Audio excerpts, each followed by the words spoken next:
પ્લાસીની લડાઈ.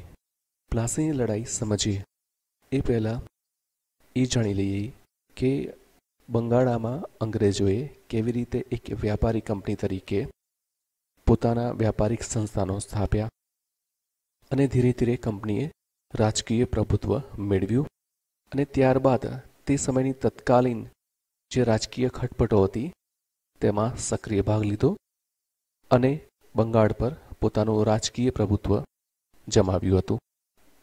અંગ્રેજોએ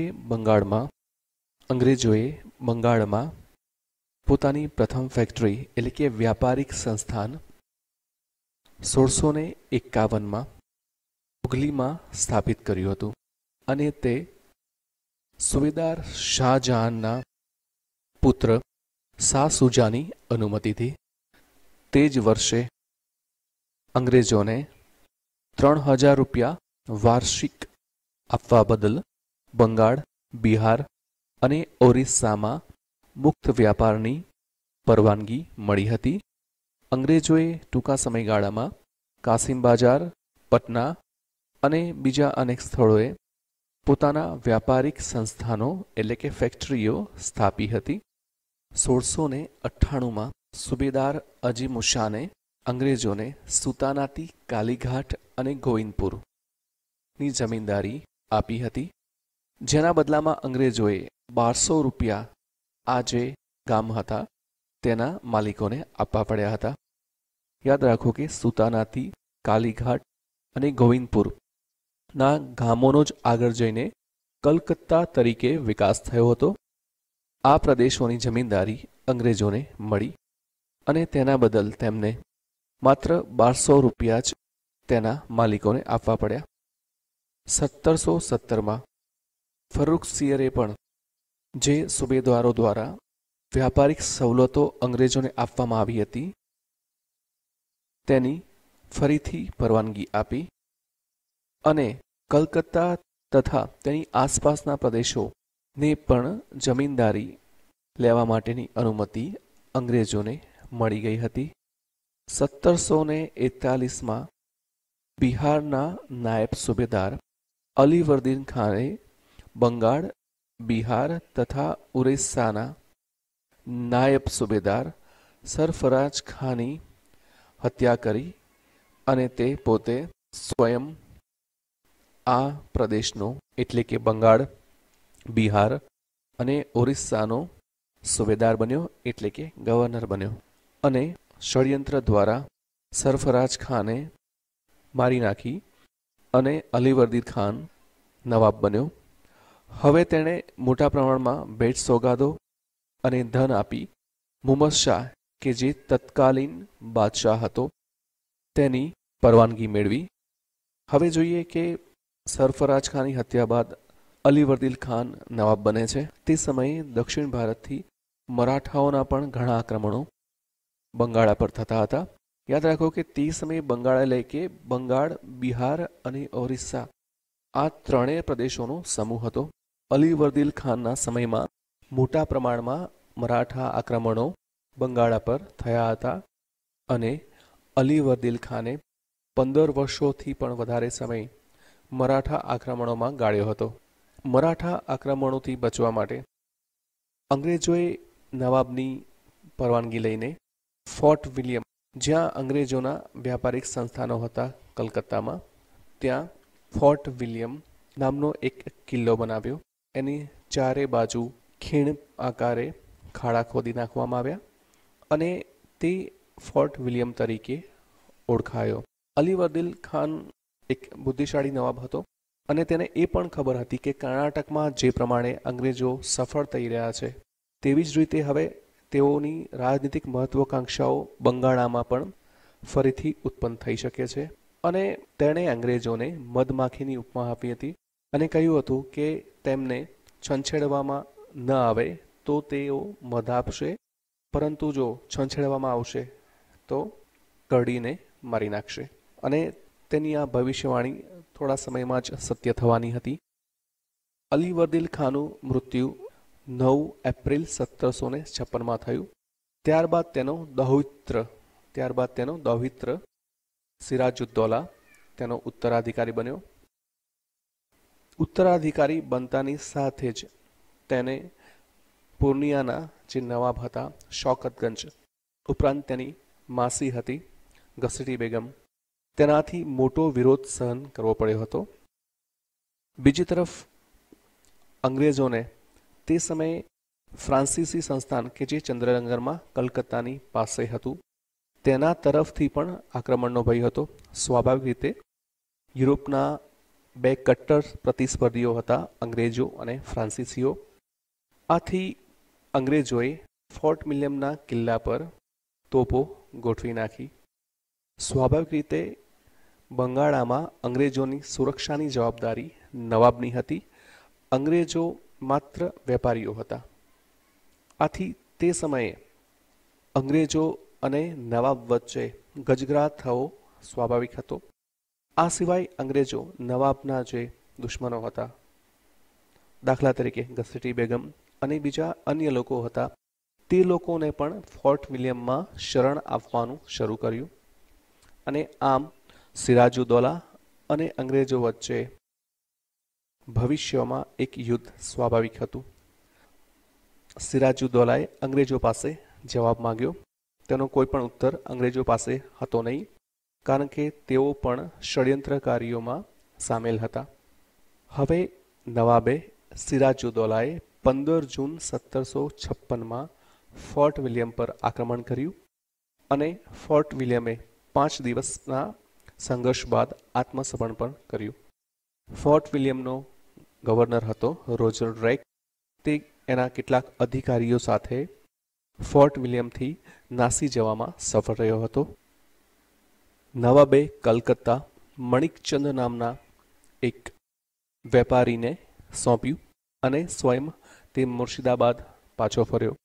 યાદ રાખો કે આ સિરાજુદ્દૌલાની એક ઐતિહાસિક ભૂલ હતી, કારણ કે તે સમયે ફોર્ટ વિલિયમ એ અંગ્રેજોનું વ્યાપારિક સંસ્થાન તો હતું જ, પરંતુ તેમની રાજકીય પ્રવૃત્તિઓ પણ અહીંયાથી જ સંચાલિત થતી હતી.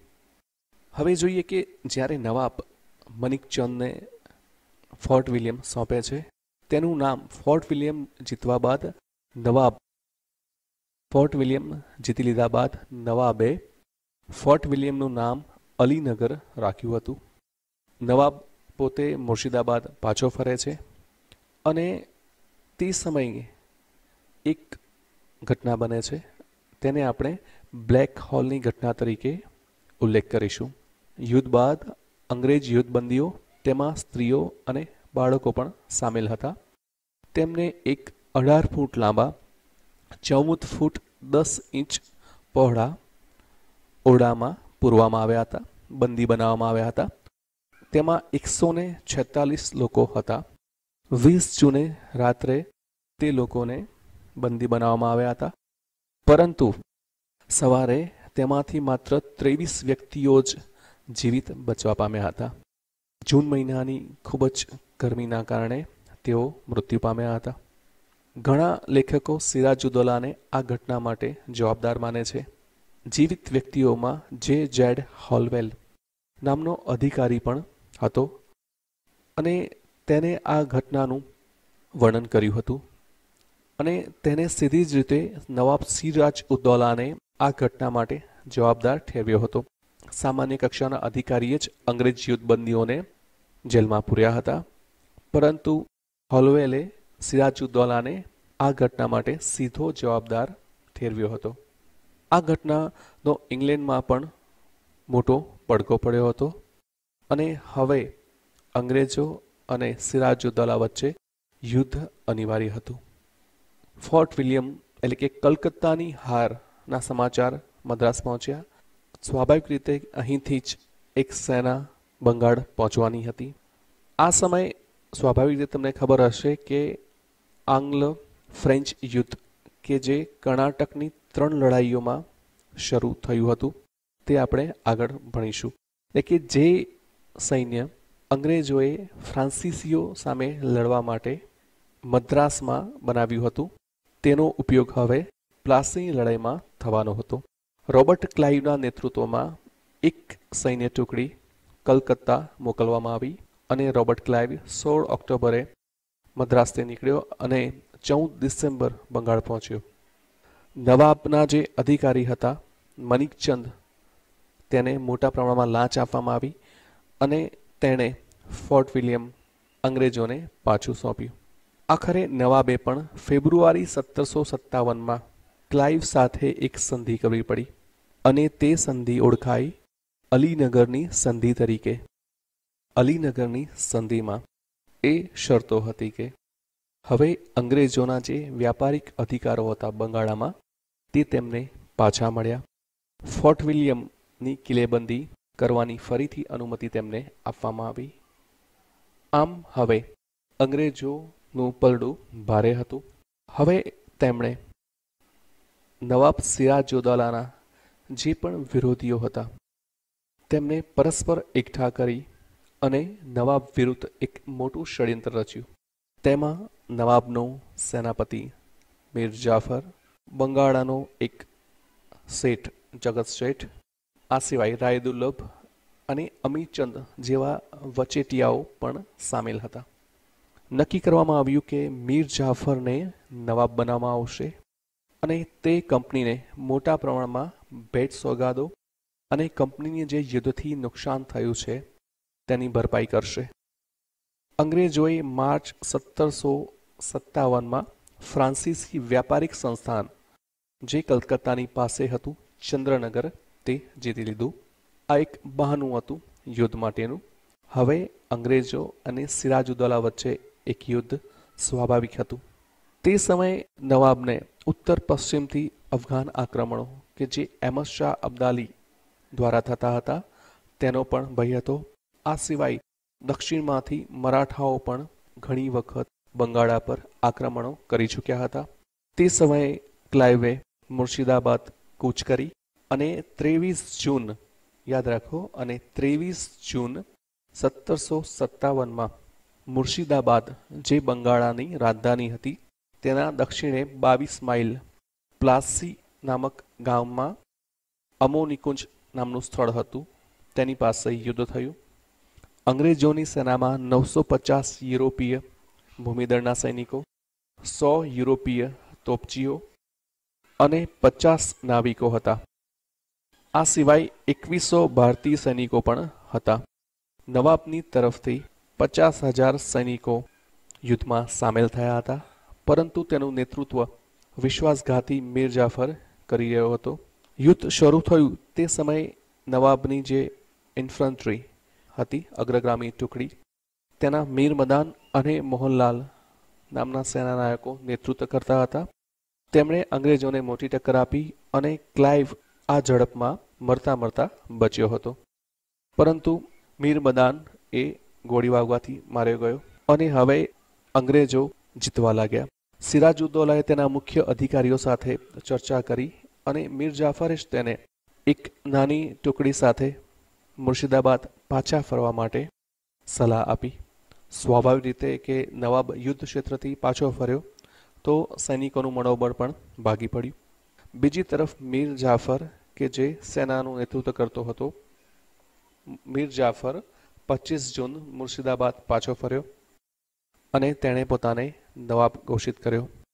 સિરાજુદ્દૌલાને પણ બંદી બનાવી અને તેની હત્યા કરી નાખવામાં આવી. મીર જાફરે અંગ્રેજોને 24 પરગણાની જમીનદારી આપી. આ સિવાય ક્લાઇવને 2,34,000 પાઉન્ડની વ્યક્તિગત ભેટો આપવામાં આવી હતી. આ સિવાય 50 લાખ રૂપિયાથી પણ વધારે સૈનિકો અને નાવિકોને ઇનામ સ્વરૂપે આપવામાં આવ્યા. બંગાળામાં જે ફ્રાન્સીસી સંસ્થાનો હતા, વ્યાપારિક સંસ્થાનો હતા, તે બધા જ અંગ્રેજોને આપી દેવામાં આવ્યા અને એ પણ નક્કી થયું કે અંગ્રેજો તથા વ્યાપારીઓ જે ખાનગી વેપાર કરશે તેના પર તેઓએ કોઈ પણ જાતનું મહેસૂલ ચૂકવવું પડશે નહીં. આમ 1756માં કંપનીને યુદ્ધથી જે પણ નુકસાન થયું હતું તેના કરતાં અનેક ગણો ફાયદો થયો હતો. હવે જોઈએ પ્લાસીના યુદ્ધનું મહત્વ. પ્લાસીનું યુદ્ધ એ એક દ્રષ્ટિએ યુદ્ધ ન કહી શકાય, એક નાની સૈન્ય ઝડપ હતી. તેમાં કંપનીના 65 વ્યક્તિઓ માર્યા ગયા હતા, જ્યારે નવાબના 5000 વ્યક્તિઓ માર્યા ગયા હતા. અંગ્રેજોએ આ યુદ્ધમાં કોઈ વિશિષ્ટ યુદ્ધ કળાનો પરિચય આપ્યો ન હતો, પરંતુ આ યુદ્ધ વિશ્વાસઘાતથી જ શરૂ થયું હતું અને વિશ્વાસઘાતથી જ પૂરું થયું. મીર જાફર, રાય દુર્લભ, જગત શેઠ જેવા ષડયંત્રકારીઓ આ યુદ્ધમાં નવાબની વિરુદ્ધ હતા જ, એટલે કે આ યુદ્ધમાં નવાબની હાર તો નિશ્ચિત જ હતી. હવે મીર જાફર નવાબ બને છે અને અહીંયાથી જ બંગાળા એ રાજકીય ગુલામીમાં ધકેલાય છે. હવે મીર જાફર પોતાના પદ અને સુરક્ષા માટે અંગ્રેજો પર નિર્ભર હતો. 6000ની એક સ્થાયી સેના તેની સુરક્ષા માટે બંગાળામાં રાખવામાં આવી. આ સિવાય તેના અધિકારો હતા તે પણ મોટા પ્રમાણમાં છીનવી લેવામાં આવ્યા. નવાબ એ માત્ર નામ માત્રનો જ નવાબ હતો અને થોડા સમયમાં જ મીર જાફર એ અંગ્રેજોથી ત્રસ્ત બન્યો હતો. આથી તે ડચ લોકો સાથે મળીને એક ષડયંત્ર રચવા લાગ્યો, પરંતુ ક્લાઇવે નવેમ્બર 1759માં બેદરાના યુદ્ધમાં ડચ કંપનીને હરાવી હતી. આ ઘટના બાદ મીર જાફર અને કંપની વચ્ચે મોટો ગજગરા ઊભો થયો હતો અને 1760માં કંપનીએ મીર કાસિમ કે જે મીર જાફરનો જમાઈ હતો તેને નવાબ બનાવ્યો. રોબર્ટ ક્લાઇવ કે જે ષડયંત્રો અને યુદ્ધમાં માહેર હતો, તેણે પ્લાસીની લડાઈ બાદ મીર જાફરના પણ જે વિશ્વાસપાત્રો હતા તે લોકોને પણ તેનાથી દૂર રાખ્યા અને વધુમાં વધુ મીર જાફર તરફથી ધન મળે તેવા પ્રયત્નો કર્યા હતા. તે સમયે વેરેલાસ્ટ નામનો અંગ્રેજ અધિકારી તેને નોંધ્યું છે કે બંગાળ જ તે સમયે ભારતનું મોટું વ્યાપારિક કેન્દ્ર હતું અને વિદેશ અને સમગ્ર ભારતથી અહીંયા ધન ખેંચાઈ આવતું હતું. અહીંયા જે વસ્તુઓ ઉત્પન્ન થતી હતી તે ભારત જ નહીં પરંતુ વિશ્વના અનેક સ્થળોએ ઊંચી કિંમતે વેચાતી હતી અને આ વિજય એટલા માટે જ અંગ્રેજો માટે ખૂબ જ મહત્વની હતી. હવે અંગ્રેજોનો બંગાળાના વ્યાપાર પર એકાધિકાર થઈ ગયો. ફ્રેન્ચ કંપની બંગાળામાંથી હાંકી કાઢવામાં આવી અને હવે એકમાત્ર અંગ્રેજો જ બંગાળામાં મુખ્યત્વે વ્યાપારિક એકાધિકાર ધરાવતા હતા. બીજી તરફ ડચ લોકોને પણ 1759માં બેદરાની લડાઈમાં હરાવી દેવામાં આવ્યા હતા. એટલે હવે ધીરે ધીરે એક વ્યાપારિક એકાધિકાર સ્થાપિત કરી અને અંગ્રેજો રાજનીતિક એકાધિકાર કરવા તરફ આગળ વધ્યા હતા.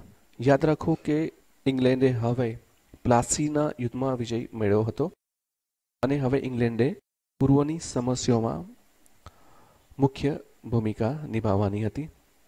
આથી તેમણે મોરિશિયસ અને કેપ ઓફ ગુડ હોપ નામના જે પ્રદેશો હતા તે પણ જીત્યા હતા અને તેને પોતાના સંસ્થાનો બનાવ્યા હતા. આગળ જઈને મિસ્ર એટલે કે ઇજિપ્તને પણ તેમણે પોતાના સંરક્ષણમાં લેવું પડ્યું હતું, કારણ કે હવે ભારત પર ધીરે ધીરે એક રાજકીય પ્રભુત્વ શરૂ થયું હતું અને તેના કારણે ઇંગ્લેન્ડથી ભારતની વચ્ચે જે રસ્તો હતો તેના મુખ્ય પ્રદેશો જીતવા અંગ્રેજો માટે જરૂરી બન્યા હતા. પ્લાસીની લડાઈ બાદ અંગ્રેજો અને મીર જાફર વચ્ચે જે પણ વિખવાદો ઉત્પન્ન થયા હતા અને છેવટે મીર જાફરે પોતાની નવાબી ગુમાવી પડી હતી અને તેનો જમાઈ મીર કાસિમ નવાબ બન્યો હતો. ત્યારબાદની ઘટના અને બક્સરની લડાઈ આપણે બક્સરની લડાઈમાં સમજીશું. પ્લાસીની લડાઈ અહીંયા પૂરી થાય છે. પ્લાસીની